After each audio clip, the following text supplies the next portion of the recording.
nom du Père et du Fils et du Saint-Esprit. Amen. La paix soit avec vous. Et avec votre esprit. À quelques jours de Noël, frères et sœurs, l'Église se plaît à célébrer le mystère de la Sainte Famille de Jésus, Marie et Joseph. Lorsque le Fils de Dieu entre dans notre condition humaine, il accepte aussi d'entrer dans l'humilité d'une vie familiale ordinaire par bien des côtés, avec ses lenteurs, avec ses joies, avec son travail, avec la croissance nécessaire. Pour tout enfant dans ce monde, la famille, c'est le groupe humain qui l'accepte de manière inconditionnelle pour l'introduire dans la vie humaine et l'accompagner tout au long de sa vie, non pas seulement jusqu'à l'âge adulte, mais encore au-delà. Pour chacun de nous, notre famille, ce sont ceux qui nous ont fait entrer dans l'humanité, auprès de qui nous avons pu trouver une sorte de réduction de l'univers qui nous a protégés, qui a veillé sur nous, qui nous a accompagnés, parfois avec des douleurs, parfois avec des blessures, parfois avec des échecs, parfois aussi avec beaucoup de paix et de joie. Nous prions donc ce soir, frères et sœurs, pour que tous les enfants du monde puissent trouver dans leur famille, en cette année 2016, encore un peu plus de soutien, de réconfort, de force pour entrer dans ce monde, et que nous-mêmes, chacun à notre place, selon notre rôle, que nous soyons chefs de famille, que nous ayons des frères et des sœurs, que nous ayons ou non des enfants, que nous ayons des parents dont nous avons à nous occuper, nous puissions cette année vivre nos devoirs familiaux avec plus de générosité et de vérité. Ensemble donc, présentons-nous devant l'enfant de Bethléem et la Sainte Famille de Nazareth, en reconnaissant que nous sommes de pauvres pécheurs et demandons au Seigneur Jésus, à l'intercession de la Vierge Marie et de Saint Joseph, la grâce d'un cœur purifié. Je confesse à Dieu Tout-Puissant, je reconnais devant mes frères que j'ai péché en pensée, en parole, par action et par omission. Oui, j'ai vraiment péché. C'est pourquoi je supplie la Vierge Marie, les anges et tous les saints, et vous aussi mes frères, de prier pour moi le Seigneur notre Dieu. Que Dieu Tout-Puissant nous fasse miséricorde, qu'il nous pardonne nos péchés et nous conduise à la vie éternelle. Amen.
gloria in excelsis Deo.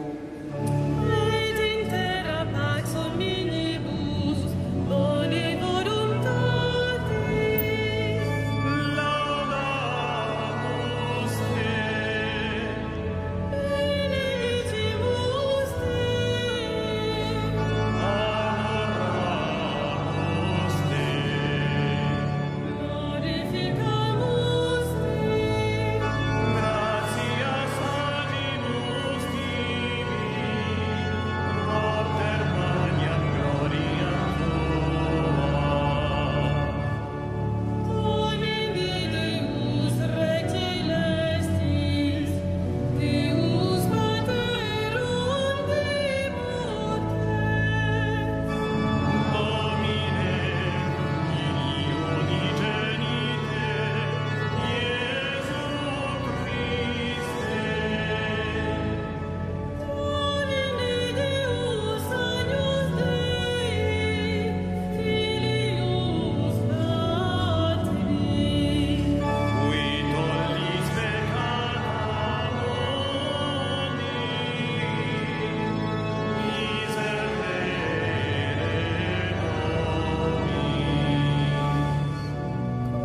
Tollis peccata mundi, suscipi deprecationem nostra.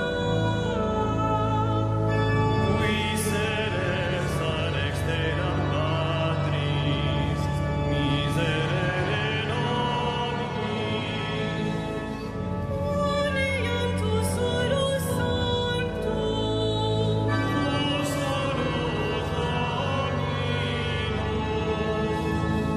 tu solus altissimus Iesu Christi. Cum Sancto Spiritu, in gloria Dei Patris.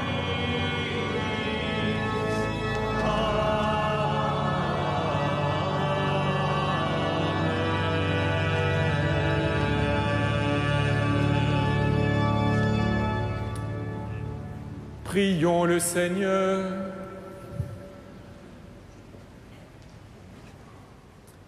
Tu as voulu, Seigneur, que la Sainte Famille nous soit donnée en exemple. Accorde-nous la grâce de pratiquer comme elle les vertus familiales et d'être unis par les liens de ton amour avant de nous retrouver pour l'éternité dans la joie de ta maison. Par Jésus-Christ, ton Fils, notre Seigneur et notre Dieu, qui règne avec toi et le Saint-Esprit, maintenant et pour les siècles des siècles.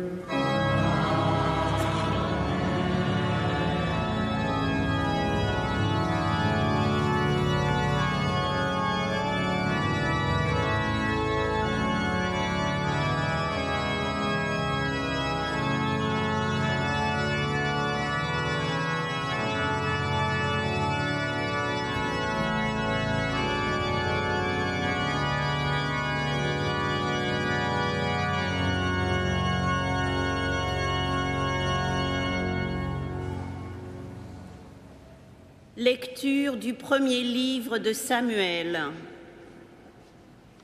Elkana s'unit à Anne, sa femme, et le Seigneur se souvint d'elle.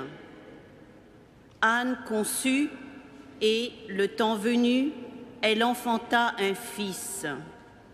Elle lui donna le nom de Samuel, c'est-à-dire Dieu exauce, car, disait-elle, je l'ai demandé au Seigneur. Elkana, son mari, monta au sanctuaire avec toute sa famille pour offrir au Seigneur le sacrifice annuel et s'acquitter du vœu pour la naissance de l'enfant. Mais Anne n'y monta pas. Elle dit à son mari, « Quand l'enfant sera sevré, je l'emmènerai. Il sera présenté au Seigneur et il restera là pour toujours. » Lorsque Samuel fut sevré, Anne, sa mère, le conduisit à la maison du Seigneur à Silo. L'enfant était encore tout jeune. Anne avait pris avec elle un taureau de 3 ans, un sac de farine et une outre de vin. On offrit le taureau en sacrifice et on amena l'enfant au prêtre Élie. Anne lui dit alors: « Écoute-moi, mon Seigneur, je t'en prie. Aussi vrai que tu es vivant, je suis cette femme qui se tenait ici près de toi pour prier le Seigneur. C'est pour obtenir cet enfant que je priais, et le Seigneur me l'a donné en réponse à ma demande. À mon tour, je le donne au Seigneur pour qu'il en dispose. Il demeurera à la disposition du Seigneur tous les jours de sa vie. » Alors, ils se prosternèrent devant le Seigneur. Parole du Seigneur.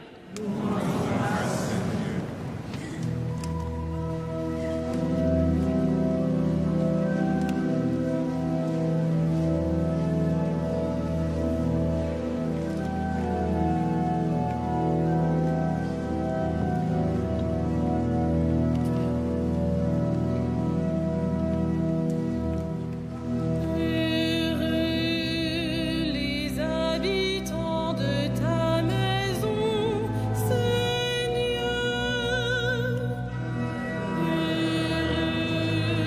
Les habitants de ta maison, Seigneur. De quel amour sont aimées tes demeures, Seigneur Dieu de l'univers.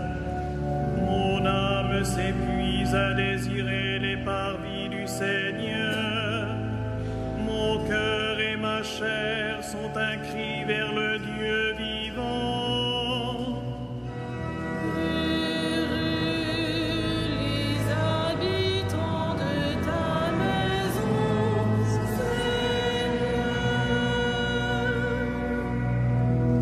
Heureux les habitants de ta maison, ils pourront te chanter encore.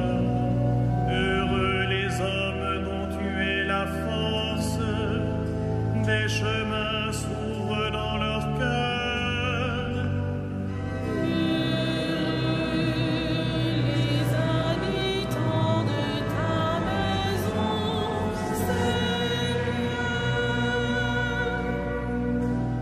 Seigneur, Dieu de l'univers, entends ma prière.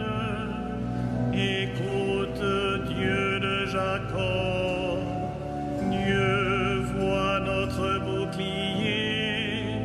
Regarde le visage de ton Messie.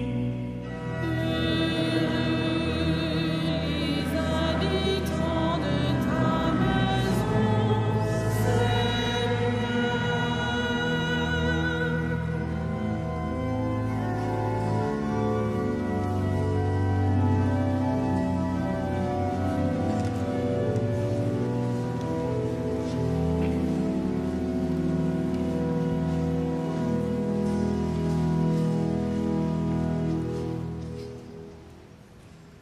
Lecture de la première lettre de Saint Jean.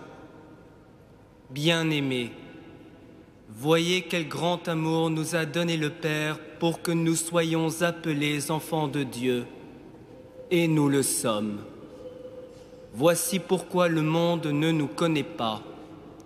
C'est qu'il n'a pas connu Dieu. Bien-aimés, dès maintenant, nous sommes enfants de Dieu. Mais ce que nous serons n'a pas encore été manifesté.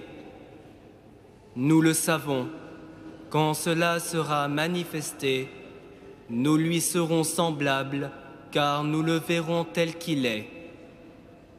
Bien-aimés, si notre cœur ne nous accuse pas, nous avons de l'assurance devant Dieu.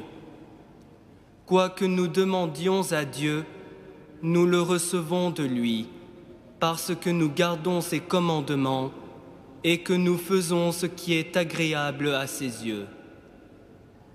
Or, voici son commandement. Mettre notre foi dans le nom de son Fils Jésus-Christ et nous aimer les uns les autres comme il nous l'a commandé. Celui qui garde ses commandements demeure en Dieu et Dieu en lui.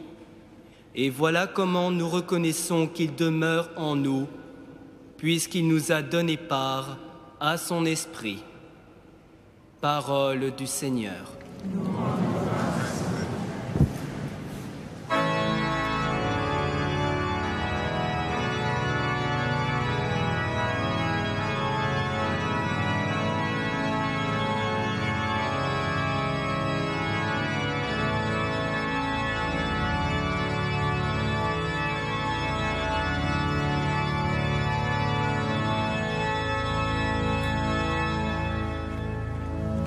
Alléluia, Alléluia, Alléluia, Alléluia,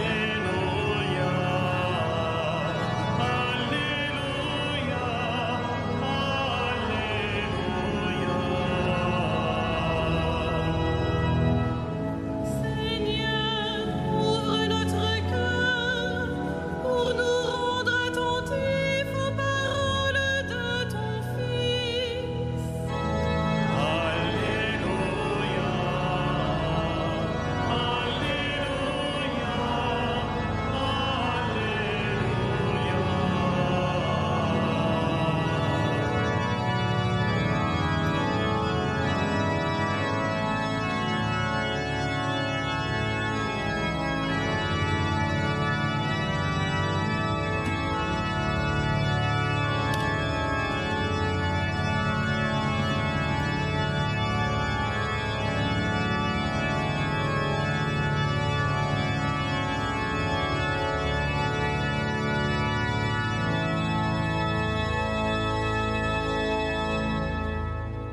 Le Seigneur soit avec vous. Évangile de Jésus-Christ selon saint Luc.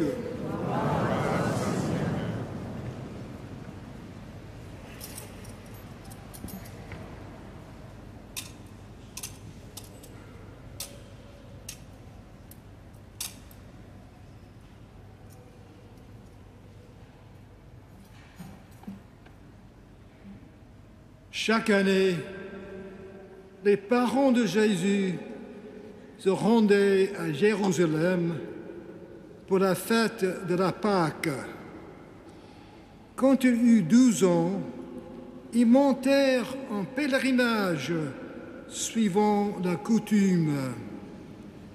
À la fin de la fête, comme ils sont retournés, le jeune Jésus resta à Jérusalem à l'insu de ses parents.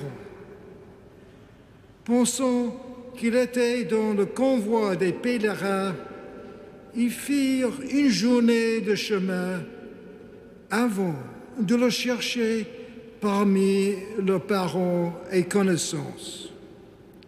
Ne le trouvant pas, ils retournèrent à Jérusalem en continuant à le chercher. C'est au bout de 3 jours qu'ils le trouvèrent dans le temple, assis au milieu des docteurs de la loi. Il les écoutait et leur posait des questions, et tous ceux qui l'entendaient s'extasiaient sur son intelligence et sur ses réponses.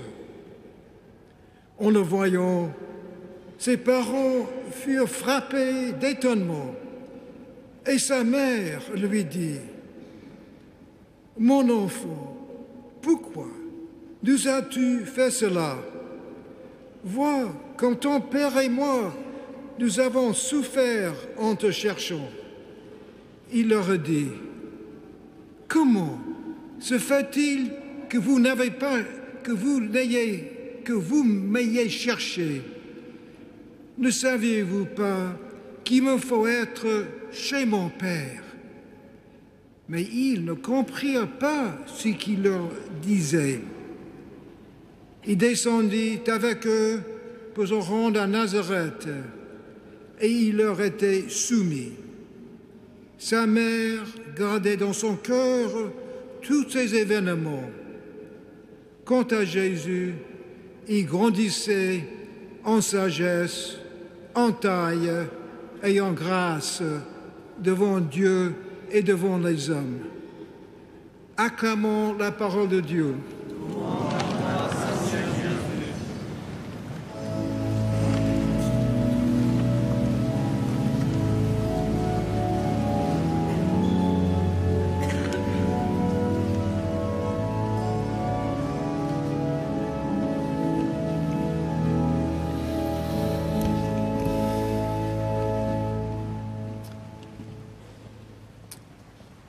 Chaque année, donc, frères et sœurs, entre Noël et le jour de l'an, qui est aussi le jour de la fête de Marie, Mère de Dieu, l'Église célèbre la Sainte Famille de Jésus, Marie et Joseph.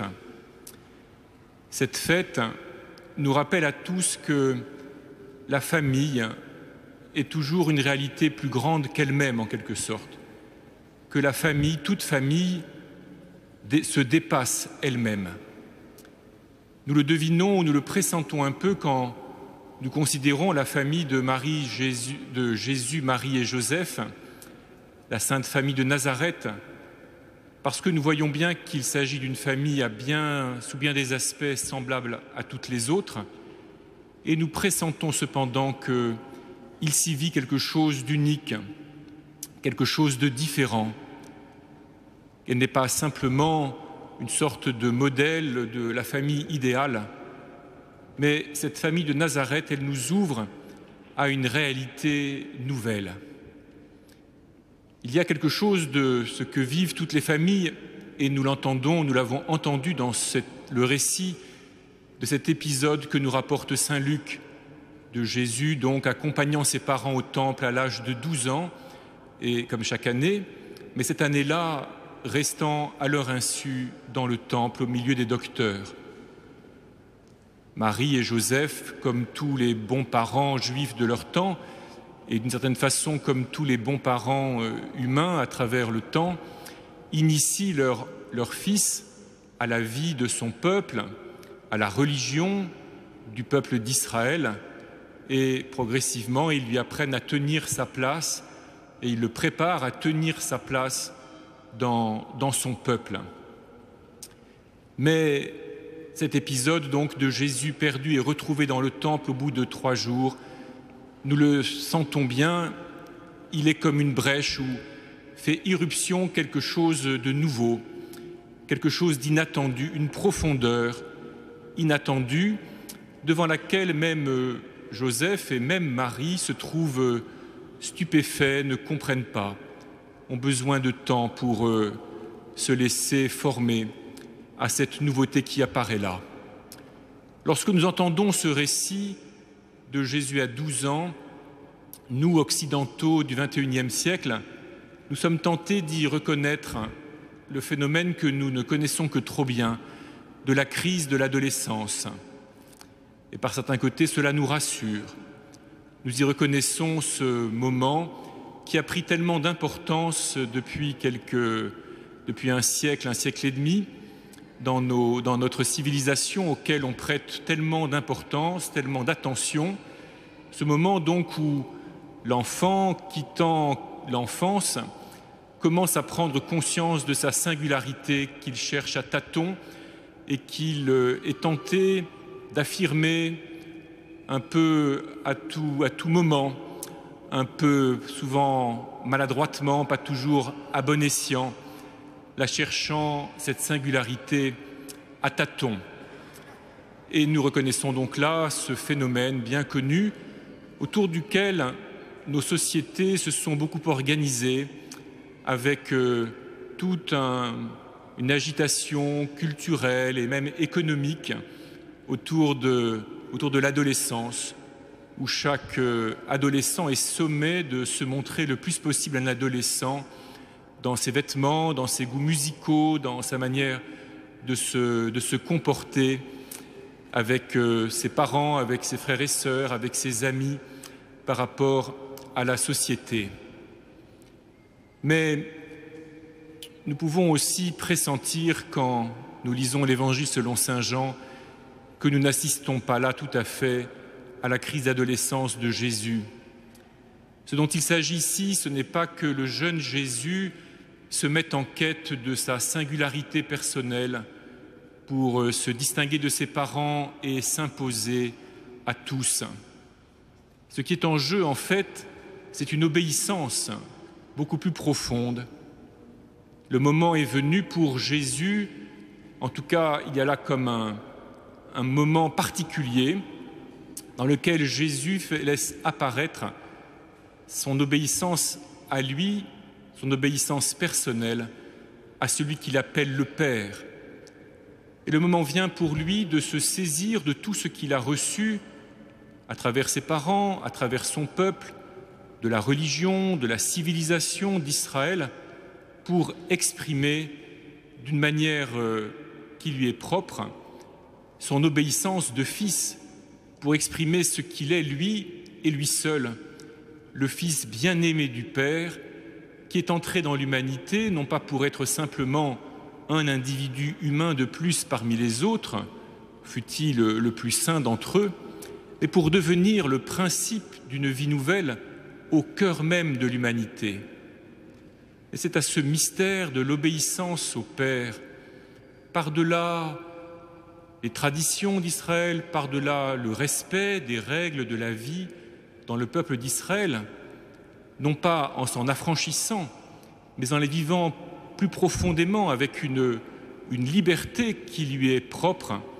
C'est cela le mystère qui apparaît comme par une brèche dans cet épisode lorsque Jésus a 12 ans et qui va colorer ensuite sa soumission à ses parents, puisque saint Luc nous dit, souligne avec soin, que rentrant à Nazareth, il était soumis à Marie et Joseph. C'est ce mystère, cette profondeur de ce qui est engagé par Jésus dans sa manière toute simple en apparence de vivre, comme un petit juif de son temps, semblable par bien des aspects aux autres enfants de Nazareth, que Marie pressent et qu'elle garde dans son cœur et qu'elle médite tout au long du temps. Ce que nous voyons ici, donc, ce n'est pas simplement que Jésus est un enfant comme les autres, il connaît des phases de croissance, mais qu'il est le Fils unique du Père, qui vient dans notre humanité insérer son obéissance de Fils bien-aimé, dont toute la joie est de se recevoir du Père. Et dans cette attitude nouvelle, inédite, il entraîne Marie et Joseph, pas tout à fait simplement comme tout adolescent grandissant finit par entraîner ses parents là où, plus ou moins, là où il n'aurait pas imaginé d'aller et parfois là où il n'aurait pas voulu aller, mais plus profondément comme celui qui vient pour recréer l'humanité, la renouveler de l'intérieur et qui fait entrer ceux qui s'approchent de lui dans cette humanité nouvelle. Alors, frères et sœurs, vous le savez bien, depuis quelques décennies, nos sociétés occidentales en particulier s'interrogent beaucoup sur ce qu'est la famille. On en propose toutes sortes de définitions et surtout on accole au mot famille toutes sortes d'adjectifs plus ou moins valorisants, plus ou moins explicatifs. Et l'Église catholique elle-même s'est livrée depuis 18 mois à ce travail de réflexion sur ce qu'est la famille.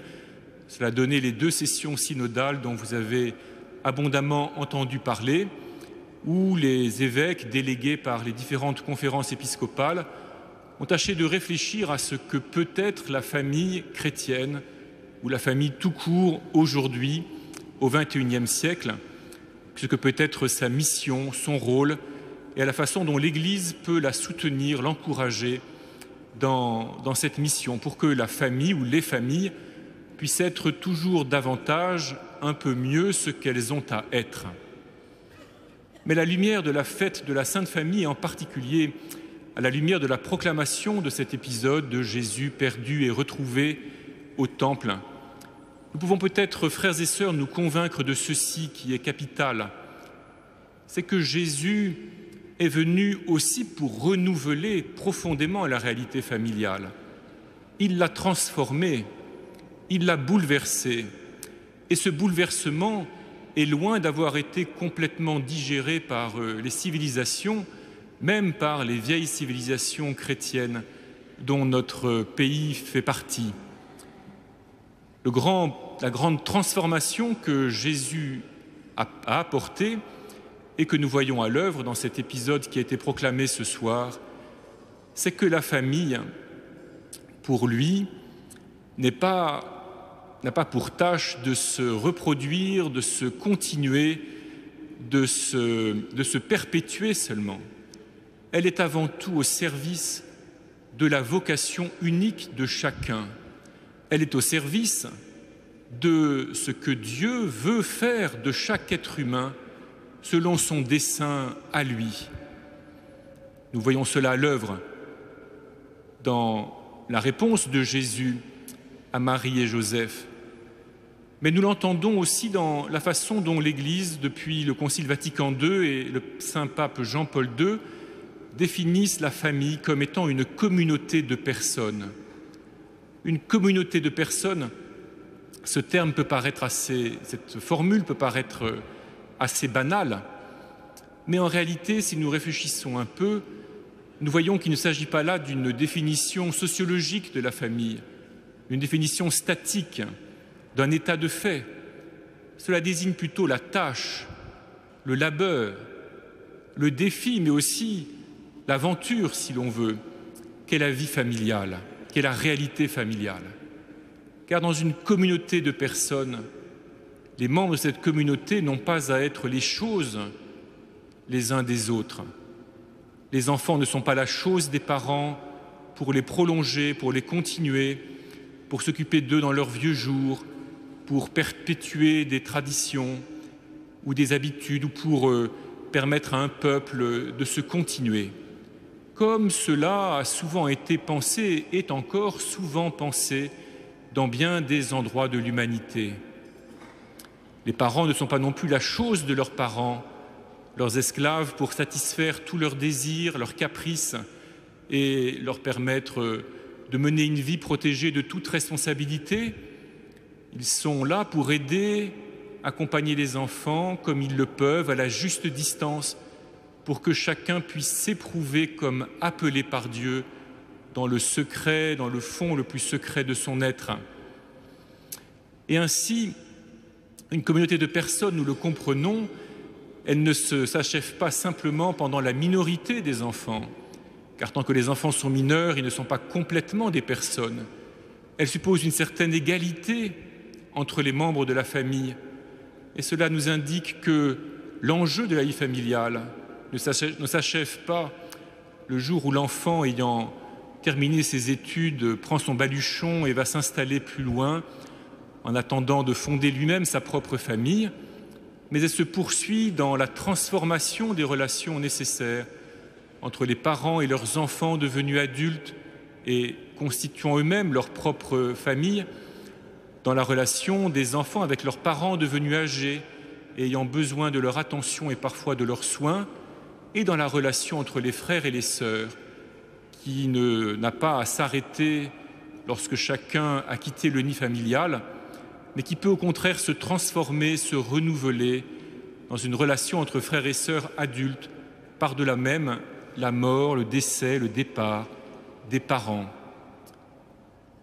Si la famille est ainsi une communauté de personnes, avec cette intensité-là, cette profondeur-là, nous comprenons bien, frères et sœurs, qu'aucune famille n'est tout à fait à la perfection, cela.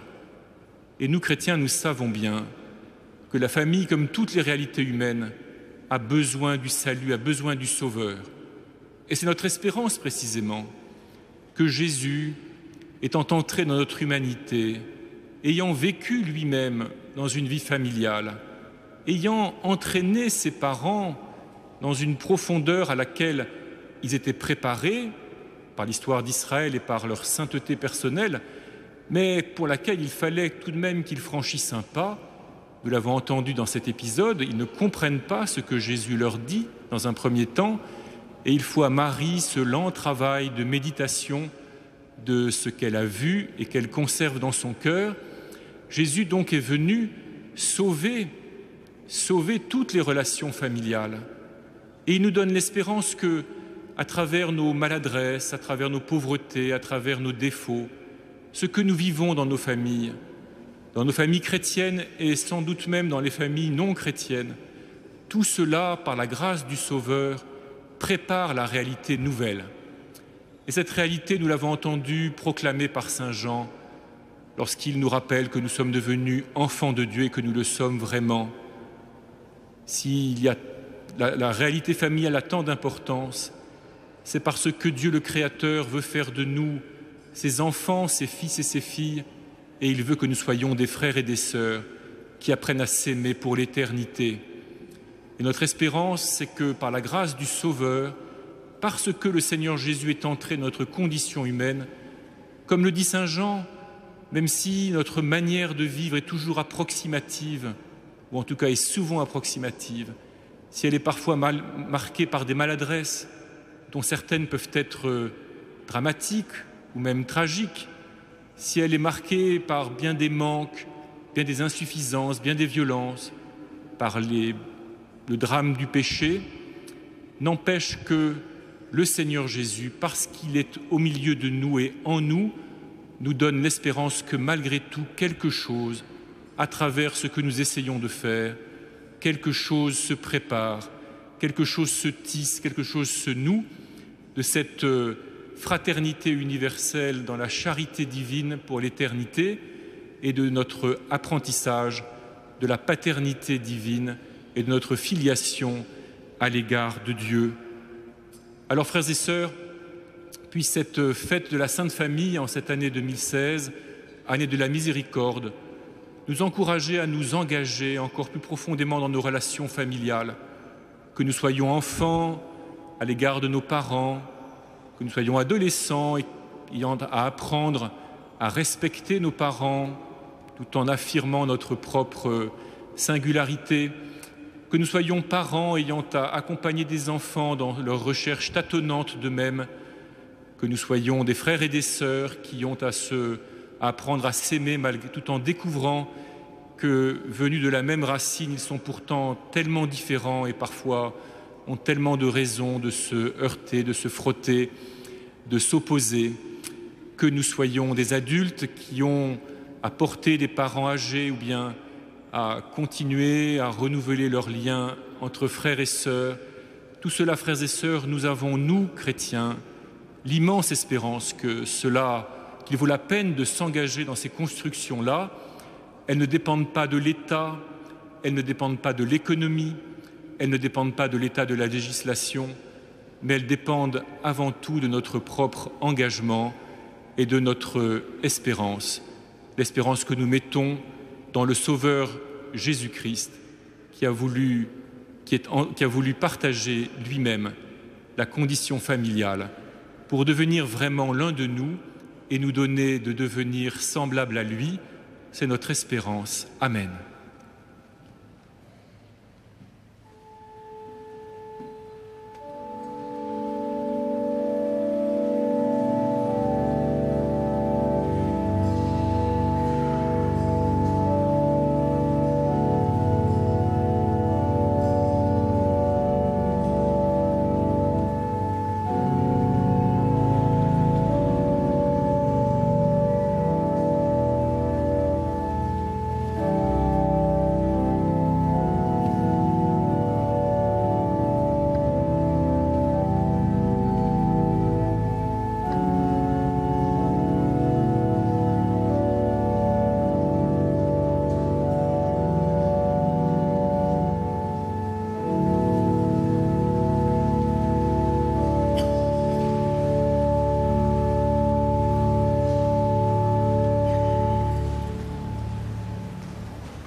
Prions ensemble au moment d'offrir le sacrifice de toute l'Église.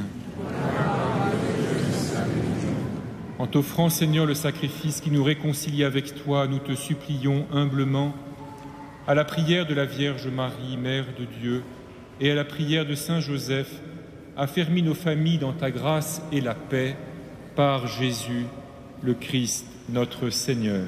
Amen.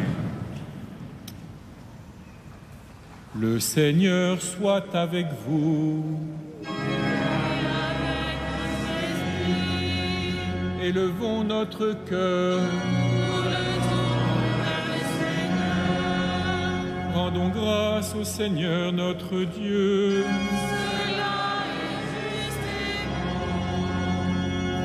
Vraiment, il est juste et bon de te rendre gloire, de t'offrir notre action de grâce toujours et en tout lieu. À toi, Père très saint, Dieu éternel et tout-puissant, par le Christ notre Seigneur. Par lui s'accomplit en ce jour l'échange merveilleux où nous sommes régénérés. Lorsque ton Fils prend la condition de l'homme, la nature humaine en reçoit une incomparable noblesse. Il devient tellement l'un de nous que nous devenons éternels. C'est pourquoi, avec les anges qui proclamaient ta gloire dans les cieux, nous, pleins de joie, nous chantons.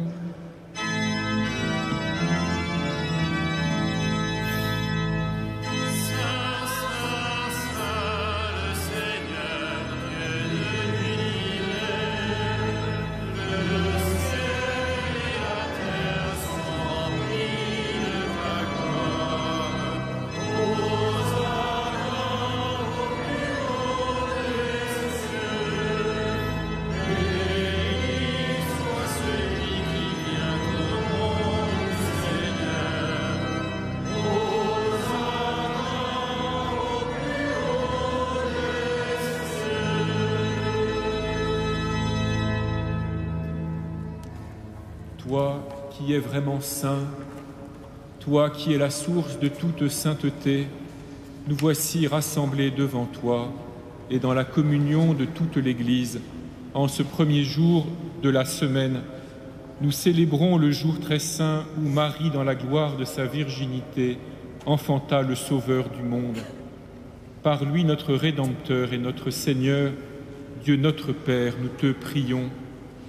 Sanctifie ces offrandes en répandant sur elles ton esprit, qu'elles deviennent pour nous le corps et le sang de Jésus, le Christ, notre Seigneur.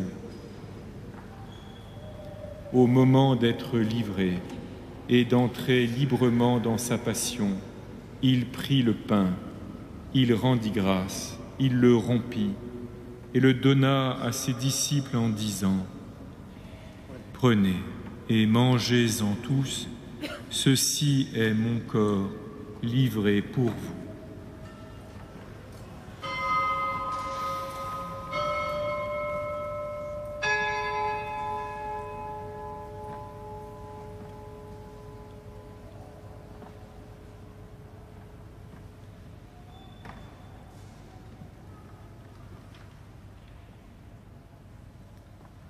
De même, à la fin du repas, il prit la coupe.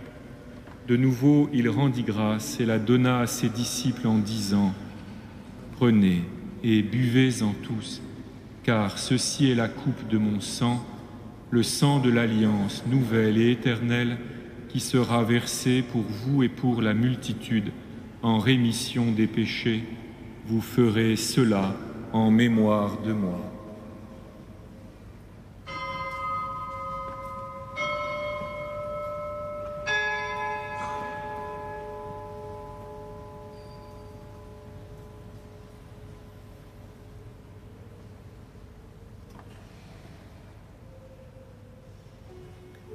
Il est grand le mystère de la foi. Proclamons ta mort, Seigneur Jésus. Nous célébrons ta résurrection. Nous attendons ta venue dans la gloire. Faisant ici mémoire de la mort et de la résurrection de ton Fils, nous t'offrons, Seigneur, le pain de la vie et la coupe du salut, et nous te rendons grâce, car tu nous as choisis pour servir en ta présence. Humblement, nous te demandons qu'en ayant part au corps et au sang du Christ, nous soyons rassemblés par l'Esprit Saint en un seul corps.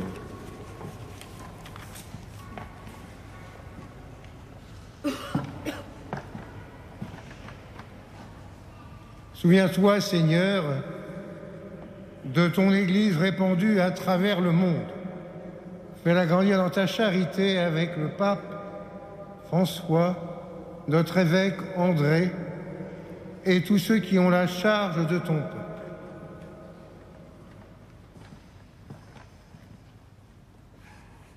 Souviens-toi aussi de nos frères qui se sont endormis dans l'espérance de la résurrection et de tous les hommes qui ont quitté cette vie. Reçois-les dans ta lumière auprès de toi.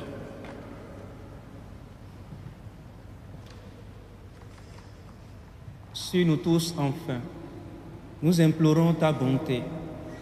Permets qu'avec la Vierge Marie, la bienheureuse Mère de Dieu, Saint Joseph son époux, avec les apôtres et les saints de tous les temps qui ont vécu dans ton amitié, nous ayons part à la vie éternelle et que nous chantions ta louange par Jésus-Christ, ton Fils bien-aimé.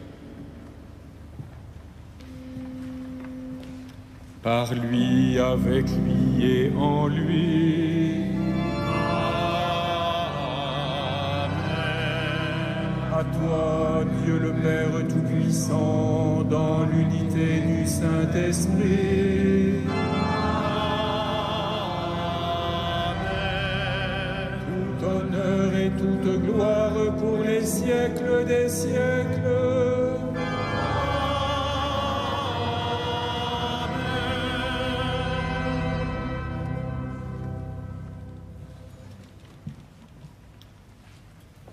Comme nous l'avons appris du Sauveur, selon son commandement, puisqu'il fait de nous des fils et des filles du Père, nous osons dire « Notre Père, qui es aux cieux, que ton nom soit sanctifié, que ton règne vienne,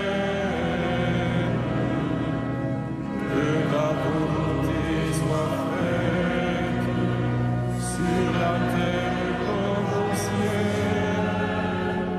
Donne-nous aujourd'hui notre pain de ce jour. Pardonne-nous nos offenses, comme nous pardonnons aussi à ceux qui nous ont offensés. Et ne nous soumets pas à la tentation, mais délivre-nous du mal. Délivre-nous de tout mal, Seigneur, et donne la paix à notre temps. Par ta miséricorde, libère-nous du péché, rassure-nous devant les épreuves, en cette vie où nous espérons le bonheur que tu promets et l'avènement de Jésus-Christ, notre Sauveur. Car c'est à toi qu'appartiennent le règne, la puissance et la gloire pour les siècles des siècles. Amen.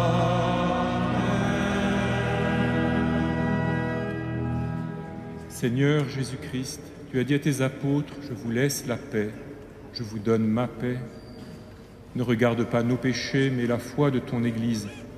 Pour que ta volonté s'accomplisse, donne-lui toujours cette paix et conduis-la vers l'unité parfaite, toi qui règnes pour les siècles des siècles.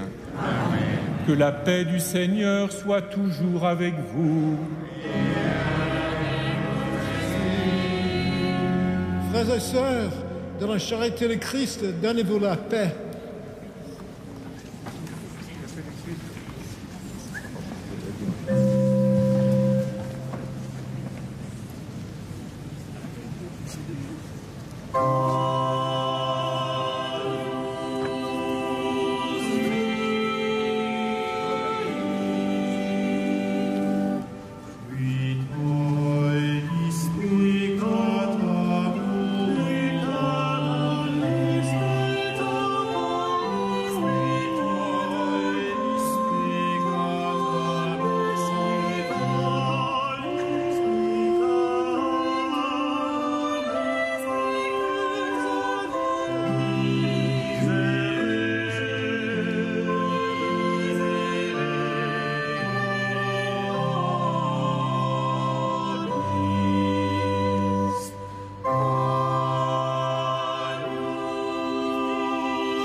Heureux les invités au repas du Seigneur. Voici l'agneau de Dieu qui enlève le péché du monde.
chers frères et sœurs, Monseigneur Patrick Jacquin, recteur archiprêtre ici présent, les chapelains et prêtres étudiants de cette cathédrale, par ma voix, adressent leurs vœux les meilleurs pour l'année 2016, non seulement à l'ensemble du personnel, des bénévoles, mais aussi les visiteurs, pèlerins et fidèles de cette cathédrale.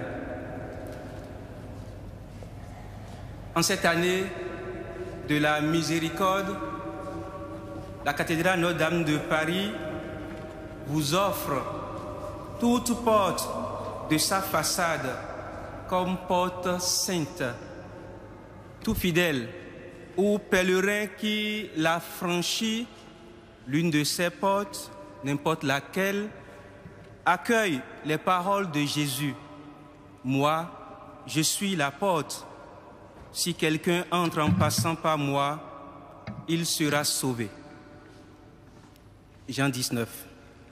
Alors franchir une porte sainte signifie donc que l'on professe Jésus-Christ comme Seigneur et Sauveur. Ce Sauveur qui est né pour nous et que nous accueillons. Puer natus est. Ainsi s'intitule le concert que nous offre demain ici même à 20h30 l'ensemble vocal de Notre-Dame de Paris. Avec voix et instruments médiévaux, cet ensemble nous fera découvrir chants grégoriens et musique médiévale pour le temps de Noël. Vous y êtes tous invités. Les billets sont en vente à l'accueil entre 9h30 et 18h et le soir du concert à partir de 20h. Le vendredi prochain est le 1er janvier et c'est la journée mondiale pour la paix. En ce jour qui est un vendredi, il y aura ici à la cathédrale Notre-Dame de Paris la vénération de la couronne d'épines à 15h. Et ce sera suivi de l'ostension de cette même couronne de 18h45 à 19h30. La Sainte Couronne, comme vous le savez, est présentée par les chanoines et gardée par les chevaliers du Saint-Sépulcre. L'ostension de cette couronne a lieu chaque premier vendredi du mois à l'issue de la messe de 18h15 et jusqu'à 19h15. Et le dimanche prochain, nous vous invitons une fois encore, comme nous le ferons jusqu'au dimanche 24 avril, à vous joindre aux bénévoles de l'Ordre de Malte pour servir le petit déjeuner à nos amis, les sans domicile fixe des environs. Nous voulons dire un grand merci ce soir, comme nous le faisons depuis le matin, à M. Jean-Pierre Leguet, qui tient aujourd'hui pour la dernière fois le grand orgue en tant que titulaire. Et il a été nommé titulaire émérite. Et nous aurons donc le privilège de le revoir notamment à l'occasion de concerts. Nous le remercions pour 30 années au service de la liturgie, au service de cette cathédrale, au service de l'Église, au service de Dieu. Nous pourrons lui rendre hommage le dimanche 17 janvier à l'issue de la messe de 18h30. Nous vous invitons à l'ovationner.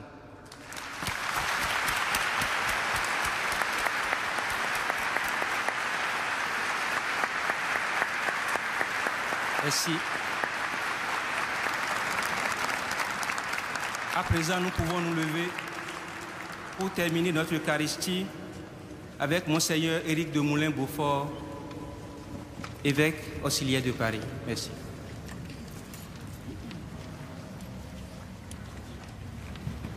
Prions.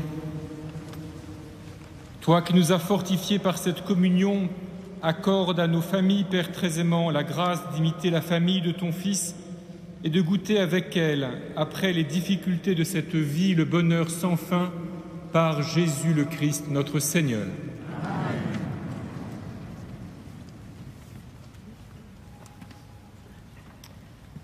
Permettez, frères et sœurs, que j'exprime à maître Jean-Pierre Leguet ma gratitude personnelle pour son service au grand orgue de la cathédrale Notre-Dame. Je n'en ai pas bénéficié depuis 30 ans, mais déjà depuis un certain nombre d'années quand même. Et j'admire toujours le travail très sérieux, très profond que M. Leguet fait avec l'orgue pour soutenir la prière liturgique, entrer dans une intelligence de la couleur de chaque moment liturgique. Donc un très grand merci, et que puisse ce temps, peut-être ces années de retraite relative, être pour lui des temps aussi de repos et permettre de goûter d'autres aspects de la vie. Et en demandant à Dieu de vous bénir, frères et sœurs, je lui demande spécialement que cette bénédiction en ce jour soit un gage de paix, de réconciliation, d'approfondissement, de progrès pour toutes vos relations familiales, pour toutes nos relations familiales, et qu'elle s'étende aux membres souffrants de vos familles. Le Seigneur soit avec vous. Et avec votre esprit. Que Dieu Tout-Puissant vous bénisse, le Père, le Fils et le Saint-Esprit. Allez dans la paix du Christ. Nous rendons grâce à Dieu.